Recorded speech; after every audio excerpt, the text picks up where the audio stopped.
the Dynasty Madden League grinding 365. What's going on, fellas? It's your boy, The Bus, and we're here with the episode of The Franchise Continues. Now, this is a special edition here where we're doing a recap of the draftees from 2019 and 2020. This should be a superb show where we get to look at some of the standouts from these drafts. But, hey, I can't do the show by myself, so I got the homie Tightwork on the show. What's going on, man? I'm good. What's happening? Ain't nothing, man. The franchise. Yes, the franchise, aka recap. So we got the other homie on the show, man, Sweets99. What it is, man? Yo, what's good? What's good? Glad to be on. Gotcha. Hey, man, I'm really excited to see these players, man.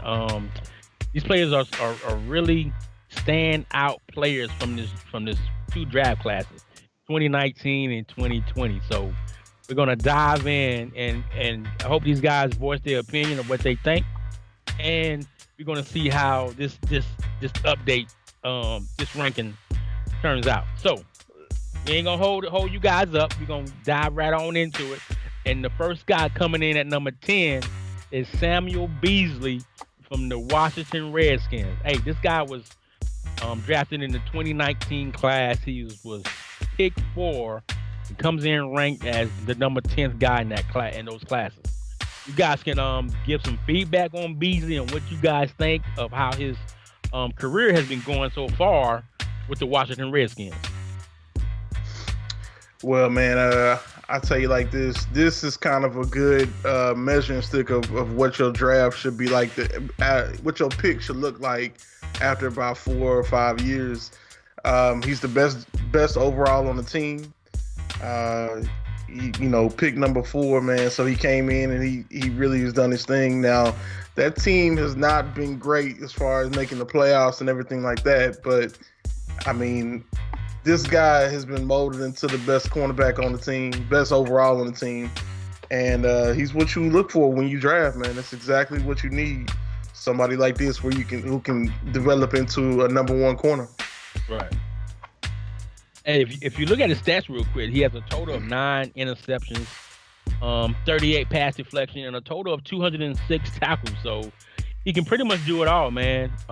This is a guy that you really want to anchor your secondary, man. So I know Tightwork knows, some good things about developing secondary, man. So do you want to give your chime in on Samuel Beasley here? Well, he was coming out. He was projected as the number 1 prospect, or number 2, arguably. It depends on who you talk to.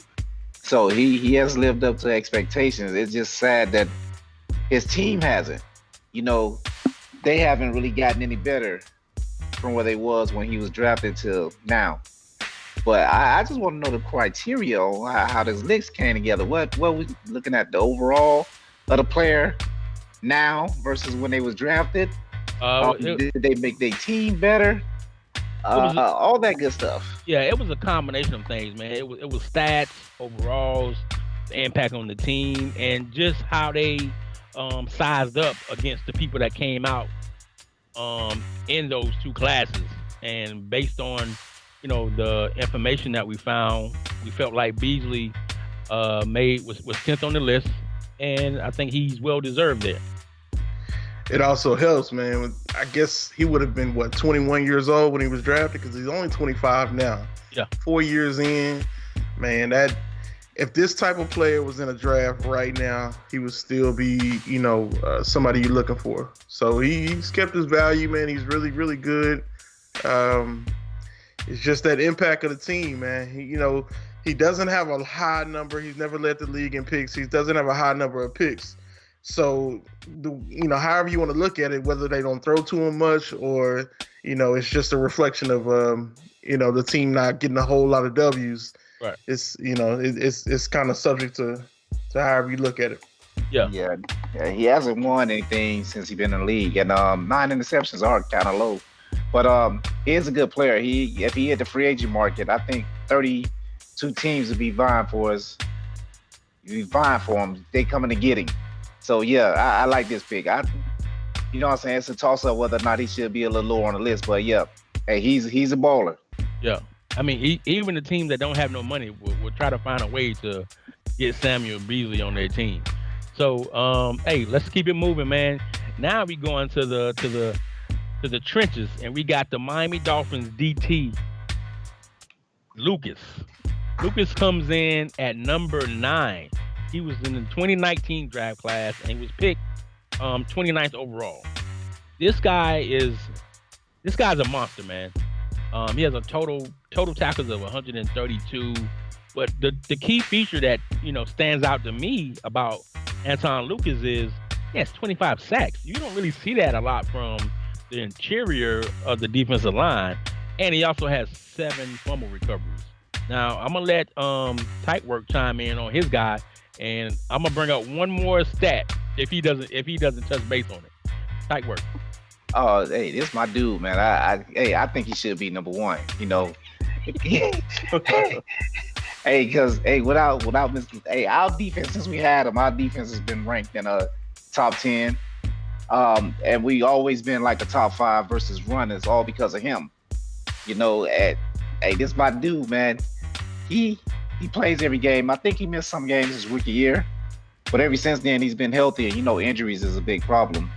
This franchise, I said, listen to the Packers. Hey, but he does it all, man. He stopped the run. He's always demanding double teams, and he let everybody else fly around and make plays. But hey, I think he should be number 1, considering where he got picked at versus a lot of these other guys. Right. Hey, he's nice, man. You know what I'm saying? Pick 29 in the draft? My goodness, that's a beast to get right there. I don't know. My problem is why you only win the one Pro Bowl though, man. What's going on? Hey, he's a D tackle. D tackles don't get elected to Pro Bowls unless you get in sacks. And I'm not one of the guys that get on him in the X at the snap and then go get a quick sack. All his sacks that he earned. I got you. Yeah, he's a beast, man. He's got all the traits you need. Just prototypical anchor in the middle, man. He's nice. Elite 306. Yeah, he's nice. Once that they don't got it, he got an interception too. Hey, I did see that. Ding, ding, ding. Hey, that's the stat I was gonna mention. But Tight Work knows his team, knows his players, and he missing the one stat that I thought was just insane. A DT having an interception. A 6'5", 306-pound guy. So not only can he get sacks, I mean he got hands too. So this guy just stands out to me, man. I mean, and even when you look back at his rookie year in 2019, he had 3.5 sacks. 2020, 7.5. 2021, he had 6, and now in 2022, he has 8 sacks. So this guy will be something to reckon with the Dolphins probably his entire career, unless he gets traded to some other team in the DML. Oh, he ain't going nowhere. Now hold up now. Here's another one though, man. Let's talk about this, right? We always see the Dolphins with a good D lineman. We always see the Dolphins trading away D linemen. So is it him or is it the system? Because we could throw a couple of the names out there that have been traded away from the Dolphins that was actually good on D line too. So he made them good. Oh, okay. Okay. So Anton Lucas made everybody else good. So you heard it. Hey, you heard it from the recap. Lucas Sharp ain't sharp without Lucas. Hey, you heard it on the recap. Lucas ain't going nowhere, so don't keep your offers at home. So, hey, we're going to keep it interior, and we're going to move on to the counterpart of these Dolphins, and that's the Jets. Lando Doyle is another big DT that comes in at rank number 8. He was in that same class, and he went pick 18 versus 29 that Lucas went. So they're very similar. Looks like Doyle has more tackles. They have the same amount of sacks. He's played a total of 62 games, man. I like the big interior guys that can get after the quarterback, and they're not only run stoppers. Tight, you seem to face this guy at least twice a season, man. What thoughts do you have on Lando Doyle? He's not better than Lucas. Okay, so we just gonna keep patting ourselves on the back. Hey, my man got seven forced fumbles. He got 2. You know what I'm saying? But for real, this the guy that we wanted to get that draft. He went before Lucas. I'm happy with the fallback plan. He's good. The Jets defense is built around him, their D line, and he's a big part of it. If you can line up in the 3-3-5 wide and stop the run, you got to have some big guys up front, and he's doing his thing, man. I like him, but I'm gonna let my bias show. I still take my man Lucas over this guy. All right, Sweets, what you think of Big Doyle, man? Hey, Big Doyle's a monster, man. He's big as hell, boy. I gotta give him some love because he looked like me when I used to play back in my day. You know what I'm saying? Get my elbow like that. Back against I used to have 4 touchdowns in that game. But anyway, Doyle's a monster, man. He's big, 6'5", 303. He's a little on the older side when he came out because he was 24. Right. He did benefit off of, having the Rich 215 having a user. He benefit off of that coach better than he benefit off the coach that he's having now. Gotcha. But that's not to say that he won't continue to have a great career. He showed out in the playoffs a few times, and I like him, man. I hope he hit free agency sometime soon. That would be nice. But hey, I do give Tice dude the edge, Lucas the edge over him. But Doyle's a monster, so you can't deny it. Okay. I probably would give Lucas the edge just because he has that one interception, man. Yeah, that interception makes that one interception makes a big difference. But it looks like he got hands. It looks like Doyle's best season was 2020 when he had 42 total tackles and 10.5 sacks. That 10.5 sacks, man, that's what you normally see from some edge rushers. But we'll get into that a little later in the rankings. So let's move on over to the middle linebackers, man. And we got a guy named E.J. Gray from the Baltimore Ravens. EJ was in the 2020 class, man, drafted pick 17 overall, comes in ranked number 7. Now, I don't know what's going on in Baltimore and why they are allowing him to wear number 52. That number should be retired. So I'm going to have to talk to the CEO down there with Mr. Bruce and see what's going on. But when you're looking at EJ Gray, man, he has a total of 227 tackles. He's all over the field. He can rush the passer. He has 14.5 sacks. And a total of 14 interceptions so far in his career. This guy is somebody you can put in the middle, and he can anchor the linebackers and point where everybody needs to go. Type, what do you think about Mr. E.J. Gray? You forgot about his 2 defensive touchdowns and 1 safety he caused in his career so far. But as far as the 52 go, right before the draft, Ray Lewis called Bruce and told him if it was okay to give him 52 if he was the guy. Okay. Because he liked seeing him when he was in college. So that's why he's wearing number 52. But this was the forgotten about man that draft because the other guy that got drafted before him, the other middle linebacker that got drafted before him, and everybody thought that EJ was a bum because of that, I guess. But hey, he kept his head down and been putting in work, man. They have 227 tackles over 2 years. It is insane. Yeah. And 14 interceptions. I know his linebackers probably with more interceptions, but he just been consistent at doing what he do. I like him, man. Yeah, man. I will say, wasn't this current season, but last season, 2021 season, man, to have 9 sacks and 7 interceptions at the middle linebacker position, which will get used most of the time. And also be able to get 85 tackles. Hey, that's a great year. I think he made the Pro Bowl that year. This guy was overlooked because everybody thought, Clemens is this, Clemens is that. And Clemens is good. But man, on the AFC side, this is one of the middle linebackers to watch. He's up there every year. He's always, on the field. I haven't seen him miss a whole lot of games. So this is one of the dudes, man. Oh yeah. Yeah, EJ Gray is that linebacker that you want on your team who can direct everybody where they need to go. Nobody's gonna miss an assignment with EJ Gray on the field. So, like I said, EJ comes in ranked at number 7 out of Florida State, playing for the Baltimore Ravens. Now we're gonna keep it at the middle linebacker position, and we're gonna move over to Philadelphia Eagles, with my man Morgan Painter.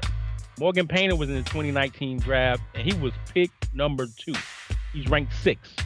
His total tackles equal 309, which is absolutely ridiculous. A total of 32 interceptions, game played 64. Now, the one stat that we don't see here, well, we kind of see it, but you got to understand how many games that are in the season. This guy hasn't missed one game his entire career. So that tells me he's a very healthy guy. He takes care of his body, and he understands what's important. I remember this guy because it was a crazy trade with the owner who traded him, moved up to number 2 and number 1 in that particular draft. So tight work, man. What do you think of Morgan Painter out of Philadelphia?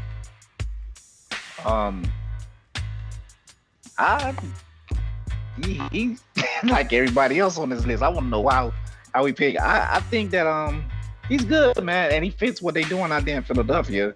He's still having equal getting deep in the playoffs. Well, I think he did get to the championship game, but hey, he's a baller, man. You can't take nothing away from him. I believe he won Linebacker of the Year award one year.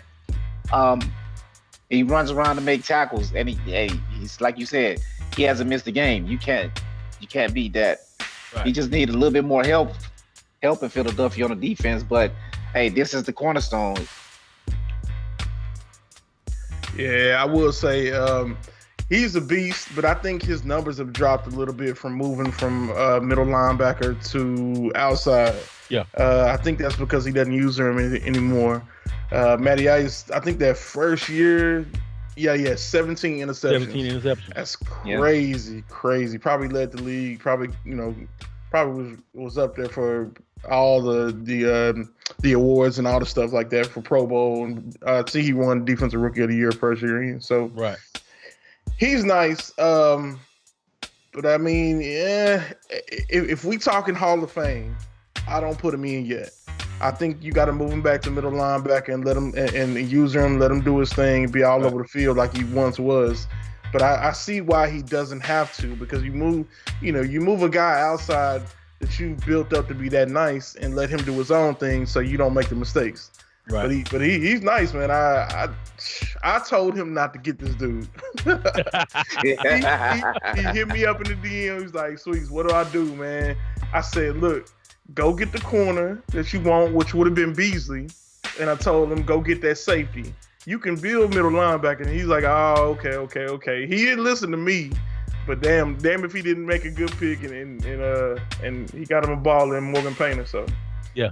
Morgan Painter is really good, and like you guys mentioned, 2019 is the year that he went to the Pro Bowl, and he won Defensive Rookie of the Year. Now, the year that kind of stands out to me is 2021, when he had a total of 101 tackles. So I guess that goes to show of why he has a total of 309 tackles. That's crazy, man. Just to be in your 4 years. So we expect Morgan Painter to be in Philadelphia for quite some time. Now, we're gonna stay in Philly, but we're gonna go to a different position. And we got my man Joey Russell coming in at rank number 5. He was also in the 2019 class, and he was the number 1 overall pick. Russell has 267 total tackles, total interceptions 35. 4 defensive touchdowns. I think this guy is a great guy to have. He's like that field general in the secondary. He's a great guy to have. You can count on him. So tight work. What do you think about Joey Russell here? Hey, I'm jelly. He's not a Dolphin. Hey, this guy here is a ball of 34 interceptions for a safety that he doesn't use. Yeah. You can't beat that with 273 tackles. That means that he's all the way around the ball. And Tad, he got 13 tackles for loss and 1 sack. Right. You can't ask for nothing else. I think that he could arguably be probably 1 or 2 right now on this list. Mm-hmm. You know what I'm saying? Just looking forward, because I don't think you can get much better than that. But he was the number 1 overall pick, so this is what was expected of him. Right. Yeah, I'm gonna definitely say when we get around the time talking about Hall of Fame, man, his name should definitely be up there. He's as advertised. Number one pick is what a number one pick should look like 4 years in. You know, I hate that he comes from Clemson because that just made Clemson look like that. But you know what I'm saying? Go Tigers. Listen, right now he is ranked the number 3 strong safety in the whole league. So hey, that's a ball of moves right there, man. This dude is nice. I really hate playing against this dude in the playoffs. I hate playing against him anytime I play him because it's just a safety blanket in the back, man. You know, you think you got a receiver beat on the outside, and this dude can come out of nowhere and pick it. And then he helps in the run game also. So, you know, man, I wish I could one of them days get one of these guys right here because he is nasty. Yeah, Jordan Russell is a really good guy, man. And I appreciate that he comes out of Clemson. Clemson really has a superb guy. Homer. Hold up, man. Yeah. Hey, one. Man, hey, let me finish talking about Clemson, man. Hey, go ahead, Mr. Simpson. I just want to say go Tigers. Go ahead. Hey, but his production has been dropping over the last couple of years. I don't know if it's a trend or that he hit his peak his second year and he's just declining the rest of the way, or guys figured him out. But that's something to keep an eye on moving forward. Right. Yeah, I totally see what you're saying because to me, I think his best year is 2020 when he had those 16 interceptions and 1 sack.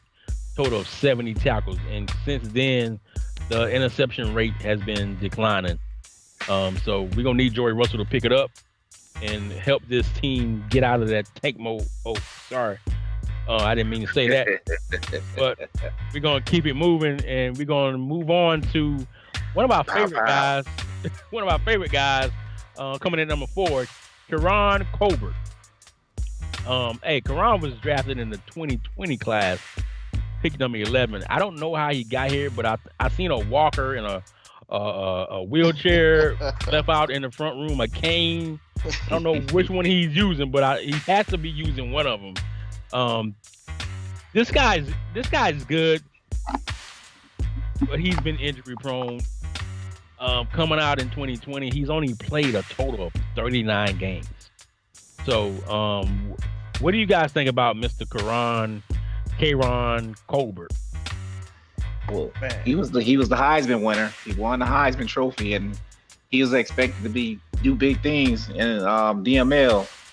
But everything that he did come off for 2 years. His rookie season, he rushed for 1,700 yards, right. And then this season that just passed, he rushed for 13. Right. But the rookie season, they had a chance to go to the playoffs, and then they fell off at the end of the season because his production dropped. And ever since then, they haven't been close to getting to the playoffs. So I'm wondering if did he elevate his team or he's just elevating himself? That's a good one right there. Man, let me give y'all a little bit of backstory on Colbert, bro.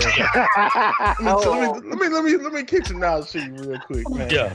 All right, so when Colbert was drafted, we sat in here in the chat in the war rooms with the Packers owner, and he belly ached and bitched about him all night about how he was too slow. He didn't know what he was going to do with him. He got good speed, but his acceleration was maybe 84 or something crazy. And he told us, man, he didn't know what he was going to do and blah, blah, blah. And he just, we all looking like, man, this dude got a superstar, man. He going to be all right. Well, we looking 2-3 years later, man, and he's just been running through the league, man. He's the number 2 ranked running back as far as overalls go in the league, and his stats off the chart. He did have last season where he missed a lot of the season. One thing, I got nothing but good stuff to say about him. He's a beast. But one thing I do worry about is his production, or his wear and tear. He's got 2 seasons with over 300 carries. Even though they're his most productive times, does he make it all the way to high stakes with this same level of production? Because running backs, man, they wear down easy, especially in this league where everybody's running back has been hurt.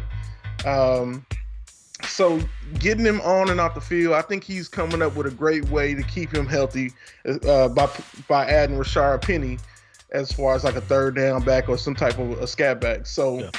I think he's going to continue to be good. Now, whether or not he can push his team into the playoffs, is a different story. I mean, because you can put up all these stats. Like my man KP said the other day, we got three types of people: people that put up stats, people don't care about stats and care about W's, and then trash ass niggas. But anyway, hey, hold up. I have an H to the end of that, man. AH. Good guy. But you know what I'm saying? I'm just saying this man told me. So where does Colbert fit in this category? Because right now he's looking like a number one. But anyway, hey, I want to see some more production out the man, and I want to see him up for the Hall of Fame. He should be in the discussion for the Hall of Fame by the end of High Stakes, but we'll see. All right, KP, before you get on, hey, one thing I want y'all to pay attention to, look at his yards per carry. Has been going down every year since he's been in the league. So that's going to be something to keep an eye on moving forward. Right. That's definitely going to be something to keep an eye on. And if you want to also look at, Sweets might have mentioned it, his worst year was 2021. And that's the year he had all those injuries where he could not stay on the field. He only had 615 yards and 4 touchdowns. But as he mentioned, is he worried about, getting into the playoffs or getting wins?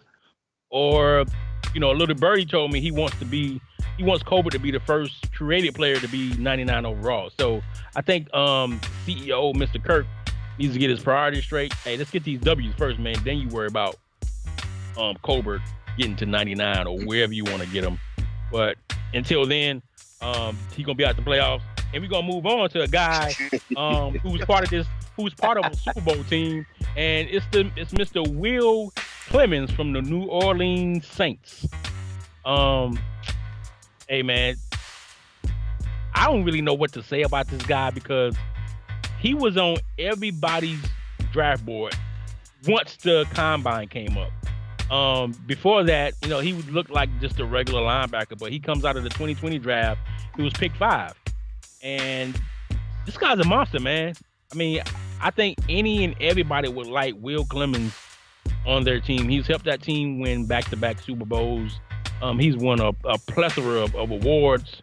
So, tight work, man. What do you think about Mr. Will Clemens here? Now, I'm going to get my sweets on. We're going to go back in the days right before the draft here. We had Mr. H-Bo in the chat, like, who should I draft for this number 1 pick? Yes. Me and the bus were like, man, go get that linebacker. That linebacker going to be a stud. He like, no, man, no. I'm about speed. I need a receiver. So, he got the receiver. The receiver's nice. But then after everybody saw Clemens, the picture of Clemens, once he was drafted, they want to kick the top 5, top 4 want to kick themselves in the butt because they let this man walk. Like they didn't see it. You know what I mean? Yeah. But he fell to a good situation. After he won the Super Bowl, you trade down to get the 5th pick, and it's a stud. They keep the train moving. He got 3 defensive touchdowns. That's something that you don't have on the stats. And he got 1 safety. And his stats might not show, but just his presence on the field, sideline to sideline, show up a lot more than his stats because his other linebackers got more tackles and everything else, except interceptions. 25 interceptions is crazy. Yeah. Hey, he just sideline to sideline make plays. I think he's a safety. They just got a linebacker, kind of like that dude that went to the Hall of Fame when he shouldn't, that played for the Bears. But that's another show. Hey man, y'all gonna start hating on the Bears, man. Mr. Urlacher, what's up, baby? Oh man. So yeah, looking at this dude, man, some of this stuff don't even make sense. The man has 97 zone coverage. I don't even think he got a cornerback on his team that got high enough zone coverage like that. Like that's wild, man. 90 man coverage. This dude is all around. You might be right. He might actually be a safety. His speed, his acceleration, his tackle. Dude is nice. I really hate playing this dude. I've seen him in either 3 or 4 NFC Championship games, and every time when it says, "Do you want to ID the mic?" This is the only person I'm looking for. This is the only person on the field I'm looking for because he's always making tackles. He's always up in my face, getting sacks. He's always getting picks. So this dude right here is probably one of the better, he's been built into one of the better linebackers that I've seen in any Madden. And, since we're going to call him the champ, since he got so many rings already, he's been doing his thing, man. So hey, hats off to him. Clemens is a beast, man. Yeah, Clemens is a monster, man. There ain't really too much we can say about this cat, man. He's helped the Saints win back-to-back Super Bowls, and he's going. I picture him being in the Hall of Fame. So, can I ask you a question though? Yeah. Why isn't he number one? I gotta see 2-1. How can anybody else be better than this? That means more to their team than him. You know what I mean? But they move forward. Let's go. All right, so hey, we're gonna slide over to the offensive side of the ball, man. And this guy comes in ranked number 2, and this my man Rashon Bass, who plays for the Chargers right now. But we all know he was drafted by the Seahawks. And then yeah. Bring that ass here. I got to talk about this a little bit, bro. And then he played for the Cowboys. Now he played for the Chargers, man. But hey, it looks like Mr. Sweets 99 is eager to talk about this guy Rashon Bass. So I'm gonna give him the mic. Man, my question is, why is a player like this been on 3 teams? Why? It makes no sense at all. It made no sense for the Seahawks to trade him after 1 year. It made no sense for the Cowboys to trade him after 1 year. It makes no sense that he even is on the roster for the Chargers, because the Chargers is obviously out here with spam sausage and spam bacons and all kind of spams, bro. I think I saw this man have 7 touchdowns in one game. 4 touchdowns off of 4 receptions in another game. Come on, bro. I mean, just looking at the production, he has 23 touchdowns. Why couldn't the Seahawks and the Cowboys do this same type of thing with this type of receiver? It doesn't make no sense to me at all. He's a beast. In a league that loves speed, I ain't never seen speed get traded away like this. Yes. 97 speed, 99 acceleration makes no sense. He should be a 99 overall by now, by far. Man, I don't even know what to say about H-Bo. Why in the world would you even trade for this dude just to trade him again? Like, it's crazy. Yeah. But Rashon Bass is nice, man. If he was in any draft, he would still go top 5, top 3. If he's in free agency, he gonna get a $200 million contract. Even if I had to take the hit, you know what I'm saying? Like, man, this dude is nasty. And, I'm jealous that he's with the Chargers, but hey, I see he getting that work now, so earn that money, young man. Yeah, Bass is a guy that should only be on one team his entire career, and the only different jersey he should wear is that yellow jacket when he gets to the Hall of Fame. Everything else should be, with the same team that drafted him. But hey, well, I'm not with y'all. I'm just saying, you can't say Bass without saying ass. And it's a reason why he's getting traded. Hey, we do a show, numbers don't lie. I guess these do, because you look at the speed and everything else, then guys get him, be like, he ain't what I thought he was. I got to do something to ship him out. Like, HBO lusted over, gave up a lot to get him. Yeah. And then after one season, he's like, no. Jay was doing all right with him, throwing him up here, catching something, miracle catches. But he like, yeah, everybody want him because they think he's better than what he is. So let me send him to H-Bo. H-Bo like, yeah, now let me send him to the Chargers. In 2 years, he gonna move on. He just lost his playoff game. He blamed it on the quarterback. Yeah. But I think it was a shot ass. And and I don't think that he should be over that linebacker. But all right, we gonna move on. Let's see what his number 1 is. Wait. Before we move though, hold on, bro. This is the problem. This is the problem with when you have receivers with 99 speed, 97 speed, whatever. It's basically handicapping you, because you don't do nothing but run deep routes with him. And when he don't catch your deep routes, you go, oh, he must not be that good. This is just like having a 90 speed quarterback. His throwing stats ain't gonna be crap because you still worried about moving around with him and stuff. See, he nice to have on your squad. But then, as soon as you get in trouble, what you gonna do? Try to throw it up on triple coverage and get mad because he didn't dive for the ball? We got to keep that discussion for keeping real or numbers don't lie, because right now it don't fly. Bars. but what I'm gonna say, you might be right, you might be wrong, but we still want to see number one. All right, you got it. All right, hey, before we move to number one, I just got to say one thing. I remember talking to the owner of the Cowboys, Mr. HBO / Cinemax Stars, whatever you want to call him. But I don't know, man. We might need to change his name to what's that station Oprah on? Is it OWN? OWN. Yeah, his name gonna be OWN. He said he did not like Bass because he did not die for the ball, and that's why he traded him. I have never heard anything like that in my life. So was it one of those Randy Moss situations? He wasn't happy, like when Randy Moss wasn't happy in Oakland, and he just looked like ass. Then he went to New England, and then everybody like, oh yeah, he is what we thought he was. Right. Situation. That's what you're saying it is. Yeah, that's what I'm saying it is, man. Oh, all right. If all you calling is deep routes, a go route, and then a reverse that goes up the middle of the freaking A gap in the offense, of course he gonna be ass for you. Hey, but I digress. All right. So, hey, this is what we've been waiting for, man. The number one ranked player between the 2019 and the 2020 draft. Let me get a drum roll. Pop, pop, pop, pop. And we got my man Bradley Gales for the Atlanta Falcons. So, it ain't really too much to say right here, man. We all know who this guy is. He's half of the Sack Brothers. And he has 151 tackles and 57.5 sacks, 44 game plays.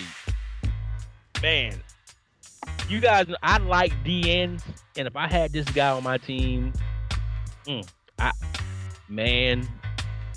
wouldn't know what to do. I'd probably try to put him at DN, the tackle, guard, everywhere, because he just can't. He seems like he can't be stopped. So, tight work. What do you think about Bradley Gales coming in ranked number one out of the 2019 and 2020 draft? Now we all know you're gonna say you think Luka's is gonna be number one, but he ain't. So, where do you see? How do you view Bradley Gales? Man, Luka's better than him. Hey, hey, we gonna move. Hey, we gonna take. Hey, he's good, but see, this is where I have problems with this list. You know, Jail's putting up numbers, but it's the same as Colbert. You know what I'm saying? It's not equaling anything last year. You know what I'm saying? How many times have the Falcons been to this playoffs since he's been on the team? How many times have they was number one in defense since he's been on the team? All the stats and everything look good, but he's making his team better, or is he just? I know Tack been doing his thing too. So is Tack really helping his stats be inflated? You know what I mean? Because they got two of them. That's why y'all call them brothers, right? Yeah, Sack brothers. But I just want to know. The stats look good, but is there equaling wins? Because they getting beat by the Saints, and the Saints all they do is throw the ball. So they should be all on him. That should stop that. You know what I'm saying? But I digress. We talking about Gales right now. Now, Gales is number one on this list. He's good, but I still don't think I'm arguing. I'm just being jelly right now, probably. Jelly, gel, you get it? But hey, look, hold on. Let me throw a little bit of my hate on him for a minute, bro. Because there is a defensive end by the name of Devin Curry. And he's at the Colts right now, right? He should have been this spot right here. He had Gales beat the first year they was in. He had him beat probably the second year. Look, I had Curry nice. I'm talking about they both got the same overall, but I had more sacks than him. Now, I did trade him away because, I mean, who in the hell gonna trade up? Who gonna miss Quentin Nelson? You know what I'm saying? But I will say that let me get I'm done with my rant on that, but let me get back to the topic. Gales is a beast. I just got through playing them this year and got through most of the game, and literally my whole offensive line, which ain't bad, was crumbled by him and Tack. They probably had 3 sacks each. These dudes get so much pressure and so fast that it makes no sense. Like, you don't even have time to think about nothing. So I know he putting it on the Bucks because that was the whole reason the Bucks had to go and get a whole new O-line. I know he putting it on the Panthers. I know he putting it on every team in that division. Gels is a beast, man. Gels is a beast. He is nasty, and I give it up to him. He is nasty. But I'm hating a little bit, because you hating a little bit. My dude should have been right there too, on this list. But whatever. But he ain't. Gels a beast. I give it up to him, man. He a beast. Yeah, Gels a beast, man. And just to piggyback off of what Tyke was saying earlier about the Falcons not making the playoffs, I think they're getting closer. Like if you watch some of the games, it seems like they're starting to figure out the best things to do with the offense, the defense, or whatever. But the key to this team is those two bookends, man. Like Bradley Gels, man, he's nice, man. I mean, bringing nice. That heat off the edge, you just can't do. Man, I don't know who can block him. Right. Yeah, and probably by the end of this cycle, when Madden's done, he will probably have the record for most sacks by anybody. He'll probably be up there in Hall of Fame numbers as far as sacks goes. I mean, that's how nasty that pass rush is in Atlanta. Yeah. It's nasty. It's nasty. Now I got to hate it a little bit more. Because we didn't take this to the third round. Because this is a defensive end that was drafted in the third round that's doing just as good as Gels. Not as good, but just as good. It's close. Now let me stop. Pat myself on the back. That's how. But Gels is a monster, man. I think nobody really want to see them Falcons though when they play them, just because they know the heat that they're gonna get, and it's gonna make their offense one dimensional. Because he's coming, so I can hate. I think he deserved to be number one. Probably not, but he do deserve to be top 5 on the list because he do put in work, and they drafted him to get after the quarterback, and he does. That by a sack. But look at the sacks number. He got 57 in 3 years, 57 and a half to be exact. Right. You know what I'm saying? 39 tackles for loss. You know what I'm saying? And then on top of that, he was hurt. He did that, and he missed some games over that 3-year span. Yep. So, last year, this season that we just ended, we're going to the playoffs right now. He had 24 and a half sacks. That's crazy. That's almost the record. And then he got a guy on the other side of him that did the same. So, is anybody trying to run at the Falcons? Yeah. So we, you know what I'm saying? So we giving out chicken. No, I'm just saying. What type of chicken that is? Bojangles, KFC, Publix, what? No, it's Stater Brothers. Stater Brothers. Hey, no, but I'm just saying, because if you got 24 and a half, and then the other guy got over that, that mean they throwing a whole lot. Right. You know what I'm saying? Stop giving them sacks. Let my guy get sacks. Yeah. So, fellas, that was a recap of the 2019 and 2020 draft, 10 through 1. This was another episode of the franchise, the recap of the draft class. So, fellas, we all know on March 16th we have the draft coming up, which will be the 2023 rookies.